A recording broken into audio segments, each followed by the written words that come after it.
이사야서 강해 이제 63번째 시간입니다. 나는 절대로 너를 잊지 않겠다 라는 제목의 말씀 가지고 이사야 49장 14절부터 26절까지 말씀, 하나의 말씀 선포하도록 하겠습니다. 먼저 14절부터 16절까지 말씀 우리 한 목소리로 읽겠습니다.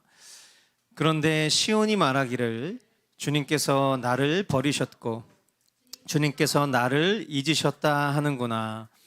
어머니가 어찌 제 젖먹이를 잊겠으며 제 태에서 낳은 아들을 어찌 긍휼히 여기지 않겠느냐. 비록 어머니가 자식을 잊는다 하여도 나는 절대로 너를 잊지 않겠다. 보아라, 예루살렘아, 내가 내 이름을 내 손바닥에 새겼고 내 성벽을 늘 지켜보고 있다. 아멘. 네, 오늘 이 본문은 우리가 과거에 봤었던 이사야 42장처럼 종의 노래, The Servant of Songs라고 해서 이 종의 노래, 여기서 말하는 종은 우리가 지난 시간에 예수 그리스도를 이야기하는 것이라고 우리 같이 이야기 나눴었죠. 그런 이제 종의 노래로 시작을 합니다. 그러니까 하나님이 택하신 종, 메시아이신 예수님은 결국 이 이스라엘 민족뿐만이 아니라 장차 모든 하나님의 백성을 위해서 자신께서 행하실 일들이 어떠한가, 그것을 이제 오늘 이 본문을 통해서 계시하고 계신 것입니다. 이스라엘 백성은 자신들의 죄로 인해 포로로 끌려가서 당하는 고통 가운데 있어요. 그러므로 처한 현실과 상황은 하나님께서 자기들을 버리셨다, 하나님이 우리를 잊으셨다라고 생각할 수도 있을 것입니다. 그러나 하나님은요, 결코 자기 백성을 버리거나 잊지 않으시는 분이라는 사실을 어머니와 젖먹이의 예를 들어서 말씀을 합니다. 어찌 자신의 고통과 힘으로 낳은 그 자녀를 어미가 잊을 수 있겠느냐. 그러나 우리가 살아가는 이 세상을 보면 자식을 아무렇지도 않게 버리는 그런 부모도 참 많습니다. 주님은 그것도 아시고, 그러나 그런 경우가 있을 수도 있지만 나는 너를 절대로 버리지 않을 것이다 라는 것을 이야기하시고, 뿐만 아니라 우리가 반드시 기억해야 할 일을 손바닥에 적어놓고 잊지 않으려고 하는 것처럼 우리 주님께서 마치 그런 우리의 표현처럼 내가 너를 내 손바닥에 새길 것이다, 그렇게 말씀을 하고 계십니다. 우리는 이러한 말씀을 통해서 하나님의 인격적인 설명과 또 비유를 통해 얼마나 우리에게 하나님의 그 본심을 나타내시기를 원하시는가, 그런 것들을 우리가 깨달을 수 있고, 오늘 우리가 찬양으로 고백했던 것처럼 그 아버지 사랑, 우리가 그것을 느낄 수 있는 것이죠. 생뚱맞은 얘기일 수 있는데, 문신 있잖아요, 문신. 여러분들 문신이 있으신 분도 있을 거고, 그런데 이제 문신을 할 때에 그리스도인들이 이걸 문신을 해야 되냐 말아야 되냐, 이제 이런 거 가지고 논쟁이 있어요. 그런데 이제 문신을 하고 싶은 분들은 이 말씀이 이제 근거가 됐더라고요. 그래서 하나님이 손바닥에 새기셨다, 우리의 이름을, 우리의 존재를. 그러므로 우리의 몸에 무언가를 새기는 것이 하나님의 뜻에 합당한 일이다, 이제 이렇게 이야기하시는 분들도 있어요. 알아서 들으시고요. 그거를 혹 이제 여러분들이 그렇게 주장하실까봐 이렇게 말씀드립니다. 그래서 우리는 주님께로부터 온 몸이니까 우리가 고스란히 그대로 영화의 몸때까지 보존하는 게 더 낫지 않을까, 이런 생각이 드는데, 과거에 문신했던 거를 굳이 막 지우려고 노력하실 필요는 없지만, 그러나 이제 간혹 이런 말씀을 근거로 막 문신을 열심히 하시는 분들이 있어서 참고 삼아 말씀드립니다. 이건 그런 뜻이 아니라는 거 문맥상으로 충분히 이해가 되셨죠? 네. 17절로 18절 말씀해 보니까요, 너를 건축할 사람들이 곧 올 것이니 너를 파괴하는 사람과 황폐하게 하는 사람이 너를 곧 떠날 것이다. 내 눈을 들어 주위를 둘러보아라. 내 백성이 모두 모여 너에게로 온다. 나 주가 내 삶을 걸고 맹세한다. 신부가 폐물을 몸에 치장하고 자랑하듯 너는 내 백성을 자랑할 것이다. 하나님께서는 바빌론 포로로 억압된 이스라엘 백성들을 돌아오게 하실 것이라고 약속을 하셨어요. 그리고 그들을 멸망시켰던 자들은 떠나갈 것이고 이 일을 통해서 하나님께 영광 돌리게 하겠다라고 말씀하십니다. 이 말씀을 우리가 문자적으로 그대로 받으면 이것은 육적 이스라엘, 이 이스라엘 민족을 향한 회복의 메시지가 될 것이지만 이 말씀은 이제 영적으로 생각해 보면 온 세계에 흩어져 있던 하나님의 백성들이 이제 하나님의 회복의 때에 주님의 몸된 교회로 돌아오게 될 것을 나타내는 말씀으로 우리는 볼 수 있습니다. 이러한 하나님의 구원이 기필코 반드시 이루어질 것이다. 그렇게 주님은 선포하고 계세요. 하나님이 맹세한다 이런 표현을 쓰셨어요. 여러분, 하나님이 맹세를 하실 이유가 있습니까? 하나님은 그 자체가 진리이신 분이에요. 하나님의 입술을 떠난 그 말은 오류가 없고 한치의 오차도 없는 완전한 진리예요. 그런데 하나님이 스스로 맹세한다라고 말씀하신 것은 그만큼 하나님이 하신 이 말씀의 확실성을 더욱 강조하고 계신 거예요. 하나님 말씀에 맹세를 더하신다. 그만큼 하나님께서 가장 소중히 여기시는 일이 뭐냐? 그것이 바로 하나님 백성들의 구원이라는 것입니다. 오늘 이 자리에 예배하는 여러분들 가운데 구원의 확신이 없으신 분들이 있을 수 있어요. 구원의 확신. 여러분, 내 확신이 중요합니까? 아니면 하나님이 나를 구원하셨다라는 확정이 중요합니까? 당연히 하나님이 나를 구원하셨다라는 확정이 중요해요. 그러므로 자기 확신은 불확실한 거예요. 그러나 하나님이 나를 구원하셨다라는 확정이 믿어지는 사람은 자기 확신을 할 수도 있어요.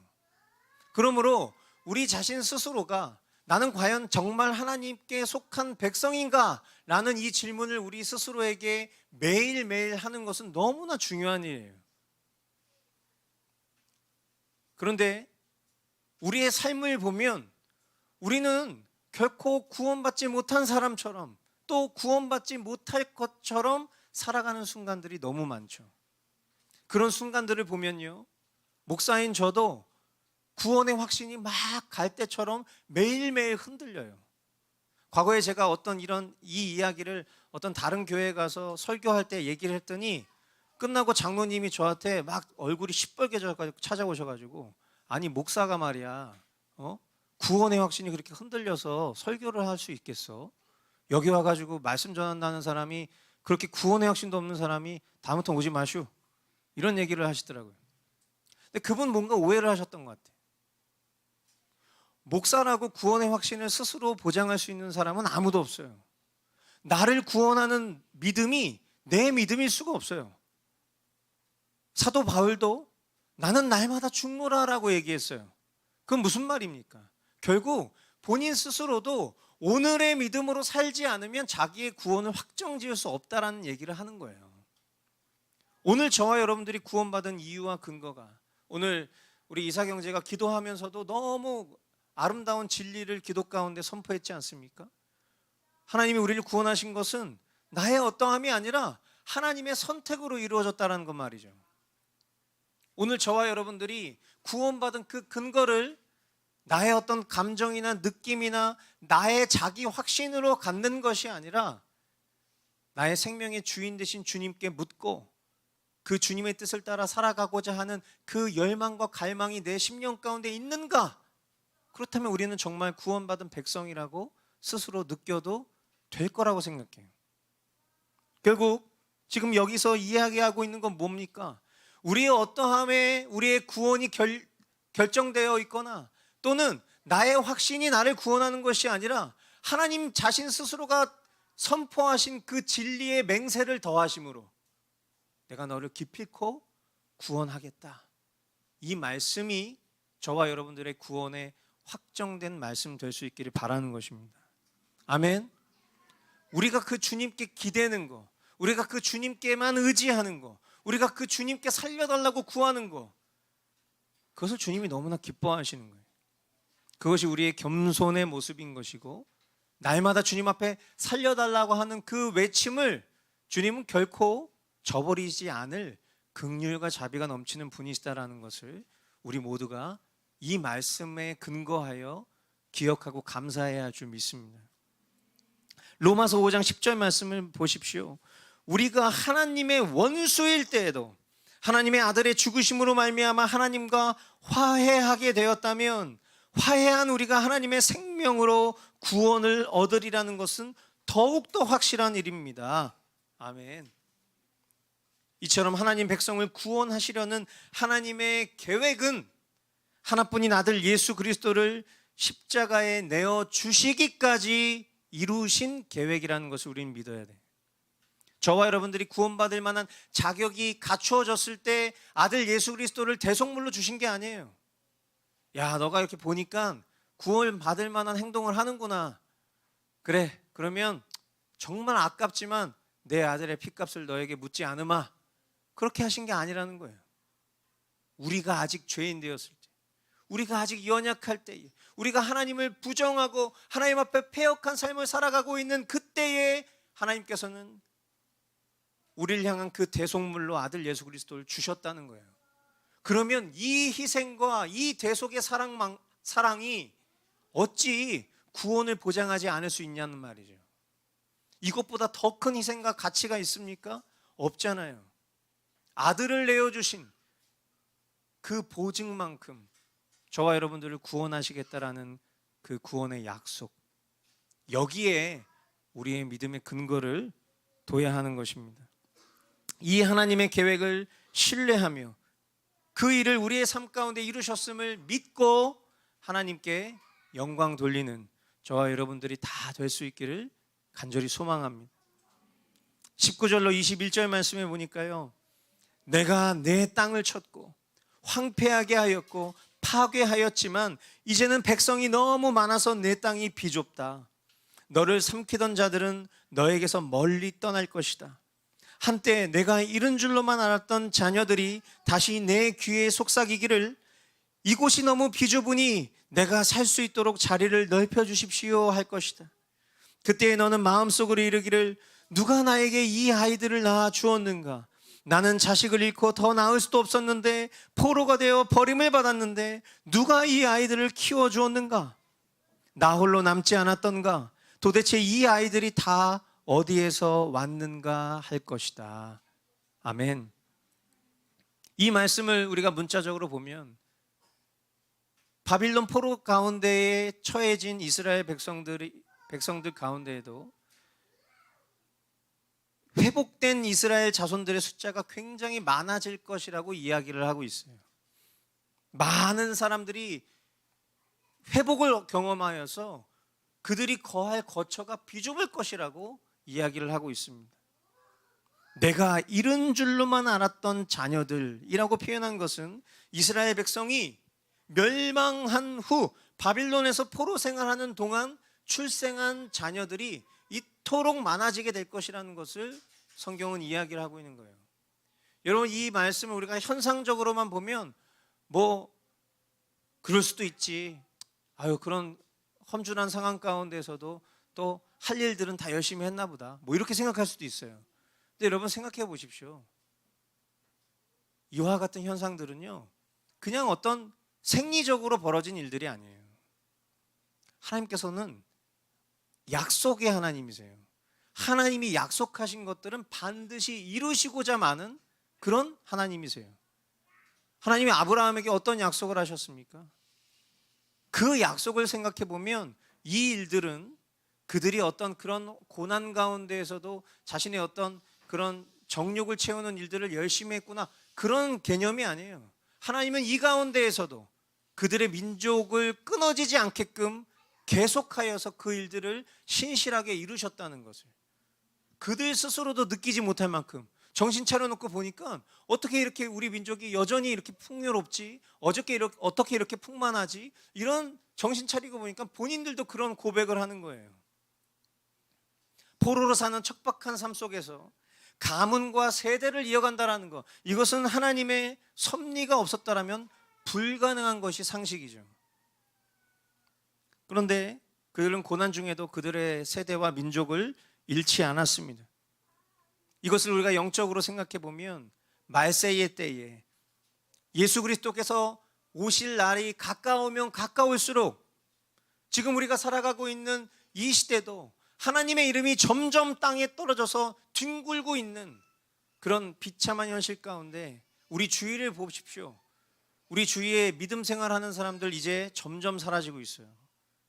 여러분, 우리가 선교지에 대한 이야기 많이 하지만 대한민국이 제일 척박한 선교지예요. 왠지 아십니까? 초등학교 이상 고등학생 포함하여서 소위 다음 세대라고 불리우는 복음화율이 0.4%도 안 돼요. 그러니까 우리 예림이나 민준이가 만약에 일반 세큘러 초등학교를 들어가잖아요. 그럼 그 반 안에, 학급 안에 30명이라는 아이가 있으면 그 30명 중에서 한 명도 안 되는 아이들이 예수님을 믿는다는 거예요. 어쩌면 예림이랑 민준이가 그 반에서 유일하게 예수 믿는 아이들일 수도 있다는 거죠. 그럼 이런 상황 가운데 과연 우리가 예수님을 믿는 것에 대한 안정감을 느낄 수 있을까?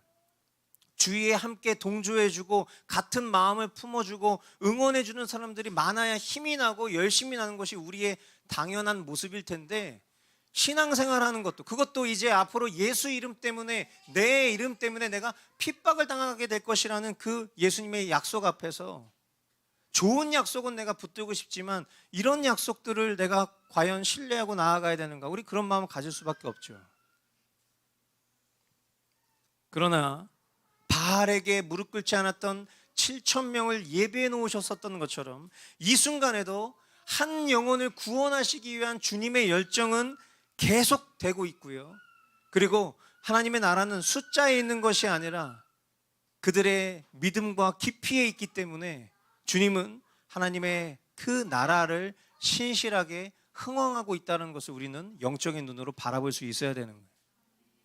저는 우리 교회가 특출난 것이 아무것도 없지만, 우리가 자랑할 만한 아무것도 없지만 적은 무리가 모여서 그냥 사람들이 많이 즐기는 이 카페거리 지하에 우리 작은 교회가 이렇게 모여 있지만 저는 우리 교회가 결코 작다고 생각하지 않아요. 우리 교우들은 정말 자랑스러울 만한 그런 신자들이라고 생각해요. 우리가 살아가는 일상 가운데에서 우리가 연약한 모습도 있지만 그 속에서 매일 말씀과 기도를 놓지 않으려고 발버둥치는 그 모습 속에서, 그리고 단 한 명이라도, 내가 살아가는 동안 단 한 명이라도 주님께로 돌이키게 할 수 있다면 복음의 증인으로 살겠다라고 다짐하는 그 모습 속에서, 그리고 매 주일마다 1시간 넘는 거리에서 다들 이렇게 이곳으로 오셔서 같이 신앙하고자 하는 이 모습 속에 저는 하나님의 열심을 봅니다. 누가 우리를 이렇게 주님의 몸된 교회로 인도하고 계신 것이에요? 목사도 또는 성도 대표도 그 누구도 이 일을 하고 있지 않아요. 주님이 하고 계십니다. 우리가 서로를 바라보면서 마지막 때를 이겨낼 수 있는 힘이 여기에 있는 거예요. 분명한 것은 앞으로 우리는 신앙생활하기 더 힘들어질 겁니다. 우리의 믿음을 지키기 위해서 너무나 많은 대가 지불을 치러야 되는 순간들이 우리에게 찾아올 거예요. 그때를 위해서 주님은 주님의 열심으로 주님의 일을 하고 계십니다. 언제 내가 이 시간들을 통과했지? 언제 이 그 극심한 환난과 고통을 통과할 수 있었지? 우리가 그때 지나놓고 그 생각을 할 수 있는 날들이 반드시 올 거예요. 그 주님의 은혜가 오늘 이 말씀 가운데 어렴풋하게 비춰져 있는 것이죠.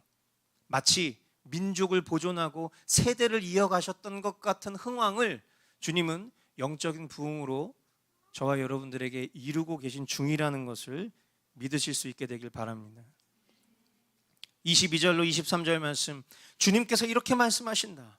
내가 뭇 민족을 손짓하여 부르고 뭇 백성에게 신호를 보낼 터이니 그들이 내 아들을 안고 오며 내 딸을 업고 올 것이다. 왕들이 내 아버지처럼 될 것이며 왕비들이 내 어머니처럼 될 것이다. 그들이 얼굴을 땅에 대고 내게 엎드릴 것이며 내 발에 먼지를 닦아줄 것이다. 그때에 너는 내가 주인 줄을 알 것이다. 나를 믿고 기다리는 사람은 수치를 당하지 않는다. 육적 이스라엘을 넘어 이방 민족 가운데에 하나님의 구원이 있을 것이란 세계 복음화의 기초가 되는 말씀이에요. 이방 나라의 통치자들이요, 마치 양 부모처럼 하나님의 백성들을 보살피다가 하나님의 때에 하나님 앞에, 주님의 교회 앞에 내어줄 것이다. 마치 그렇게 이야기하고 있는 것 같습니다. 그리고 그들은 결국 하나님 앞에 엎드려 경외하고 굴복할 것이다. 여러분, 이런 말씀들은 우리가 요한계시록 말씀을 통해서도 봤죠. 과연 이런 일들이 벌어지긴 할까? 지금 우리가 생각했을 때는 도저히 그런 일들이 일어날 것 같지 않지만 주님의 말씀은 신실하게 이루어질 것이기 때문에 우리는 이런 놀라운 일들을 보게 될 거예요. 뭐 미국이나 또 뭐 우리나라나 또 브라질이나 이런 어떤 기독교 신자들이 제법 많은 국가들은 그래도 하나님을 경외하고, 뭐 미국 대통령이 개신교 신자가 아니어도 성경책 위에다가 선서하는 그런 나라들 가운데 우리는 안정감을 느낄 수도 있지만, 여러분 뭐 중국이나 러시아나 막 이런 지금 뭐 이슬람 국가들이나 이런 나라들의 열왕들이 하나님 앞에 굴복하여 엎드려 주님을 경외할 것이다라는 말씀을 우리가 어떻게 신뢰할 수 있겠냐고요. 주님이 이렇게 말씀하시는 거예요. 그리고 그 가운데에 주님이 믿음의 씨를 뿌려서 보존시켜 놓으셨던 그 하나님의 백성들을 주님의 때에 주님의 몸된 교회로 내어줄 것이다. 하나님께서 섭리하시고 역사하시는 결과인 것이죠. 그러므로 우리는 이런 말씀들을 통해서 이 세상 속에 살면서 마치 영원히 살 것처럼, 내가 이 세상에 영원히 살 것처럼 그냥 먹고 사는 문제에 막 함몰되어서 그냥 이미 구원받았다 여기고 그냥 대충 그렇게 하나님을 그냥 섬기는 척하고 살아가는 삶, 우리에게 어울리지 않아요. 더 나아가 복음을 전하는 일 자체를 부끄러워하는, 우리가 믿음으로 찬양하며 고백하잖아요. 내가 복음을 부끄러워하지 아니하노니. 복음에는 하나님의 의가 나타나 믿음으로 믿음에 이르게 하나니 오직 의인은 무엇으로 살리라? 믿음으로 말미암아 살리라 함과 같으니라. 저와 여러분들의 일상이 이 생명의 복음을 부끄러워하지 않는 삶, 그래서 우리가 일터에 나가서 하는 그 모든 일들도 그 일을 통해서 주님이 우리에게 먹이시고 채우시는 그런 통로가 되지만, 우리가 나가서 행하는 일들의 궁극적인 목표는 다시 오실 주님을 전하는 것입니다. 아멘. 이 말씀을 우리는 믿어야 돼요. 여러분, 우리가 사람과 사람 사이의 관계에서도 그렇잖아요. 내가 어떤 일을 예고했어요. 자, 브라질이랑 크로아티아가 경기를 하는데 내가 장담할 거야. 내가 크로아티아가 이긴다. 다른 사람들은 다 브라질 이긴다고 했는데 크로아티아가 이긴다 했어요. 근데 막상 경기 뚜껑 딱 열어보니까 진짜 크로아티아가 이긴 거예요. 그러면 그 얘기한 사람이 뭐라고 자랑하죠? 내 말 맞지? 크로아티아가 이긴다고 그랬잖아. 이러면서 막 으스대잖아요. 여러분, 지금 우리가 살아가고 있는 삶을 보면 기독교인들이 질 것처럼 보인다니까요. 하나님을 믿는 사람들이 미련해 보인다고요. 다른 사람 다 하는 거 나는 예수 이름 때문에 절제하고 안 하고 참고 살아요. 사람들은 미련하다고 우리를 조롱하고 손가락질해요. 왜 서양신 믿냐고 막 그런 얘기도 하고, 예수가 뭐 밥 벌어 먹여줬냐고 하면서 그런 조롱을 듣고 살아간단 말이에요. 그런데 이 말씀이 성취될 때 우리는 어떤 쾌감을 느낄까요? 봐봐, 내 믿음과 신앙이 결코 헛되지 않았잖아. 이 하나님의 말씀이 1.1획도 틀림없이 다 성취됐잖아. 할렐루야. 우리 그렇게 외치게 될 날이 올 거라고요. 축구 경기 결과 맞추는 거랑 비교할 수 있겠습니까? 우리가 신앙하며 겪는 이 모든 인고의 순간들이 결코 헛되지 않을 것이라는 거예요. 여기에 우리의 소망이 있는 것입니다. 아멘. 그러므로 저와 여러분들의 삶이 정말 날마다 주님을 인정하고 날마다 주님을 찬양하는 그런 삶이 되기를 간절히 바라고 원합니다. 마태복음 10장 32절 33절 누구든지 사람들 앞에서 나를 시인하면 나도 하늘에 계신 내 아버지 앞에서 그 사람을 시인할 것이다. 그러나 누구든지 사람들 앞에서 나를 부인하면 나도 하늘에 계신 내 아버지 앞에서 그 사람을 부인할 것이다. 여러분, 하나님께서 구원을 주도하시는 주권적 섭리자라는 걸 믿으시죠? 그러므로 하나님을 부인하지 않고 부끄러워하지 않으며 오직 하나님만 바라는 자들은요, 결코 수치를 당하지 않을 것입니다. 반드시 주님께서 구원하실 것입니다. 우리 매일의 믿음이 이 진리 위에 견고히 서야 할 것입니다. 24절로 26절 적군에게서 전리품을 빼앗을 수 있느냐? 복군에게서 사로잡힌 포로를 빼내올 수 있느냐? 주님께서 이렇게 말씀하신다. 내가 적군에게서 포로를 빼어오겠으며 복군에게서 전리품도 빼앗아 오겠다. 나는 나와 맞서는 자들과 겨루고 내 자녀들을 구원하겠다. 너를 억압하는 자들로 서로 쳐 죽이게 하고 새 포도주에 취하듯이 저희들끼리 피를 나누어 마시고 취하게 하겠다. 그리고 나면 모든 사람이 나 주가 내 구원자요 내 속량자요 야곱의 전능자임을 알게 될 것이다. 아멘. 거듭 강조하듯이 육적 이스라엘의 회복은 오직 하나님의 능력으로만 가능케 될 것입니다. 그리고 우리는 그 역사적 성취를 오늘 우리가 살아가는 시간편에서 이스라엘이라는 국가가 회복된 것으로 확인했어요. 자, 그렇다면 결국 이 말씀 또한 영적인 의미로 봤을 때 우리의 회복도 보장하는 것입니다. 하나님의 백성을 괴롭히고 학대하는 자들은요, 자기의 살을 먹고 자기의 피를 마시는 것 같이 스스로 망할 것이래요. 이처럼 하나님께서는 친히 이스라엘을 괴롭혔던 그 원수들을 징벌하실 것입니다. 그리고 결국 모든 사람은 여호와 하나님께서 이스라엘 백성의 구원자시요 그들의 권능자이심을 알게 될 것입니다. 이것이 구원이에요.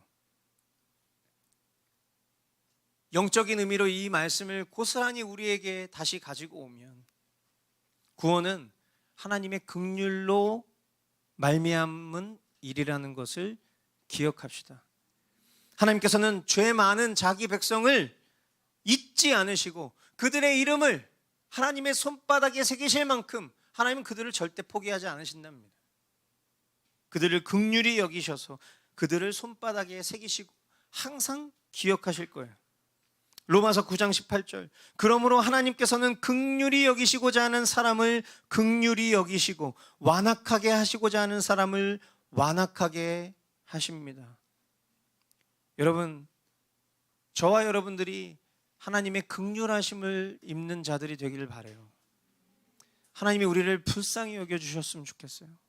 하나님이 저를 불쌍히 여겨주셨으면 좋겠어요. 하나님이 저를 불쌍히 여겨주시지 않으면, 하나님이 우리를 불쌍히 여겨주시지 않으면 만일 하나님의 진노가 우리 가운데 가득 차면 우리 중 그 누가 구원을 받을 수 있겠어요? 그러나 우리의 죄의 크기보다 하나님의 그 긍휼하심이 더 커서 주님이 우리를 오래 참으시고 굽어 살피시는 은혜가 있기를 바랍니다.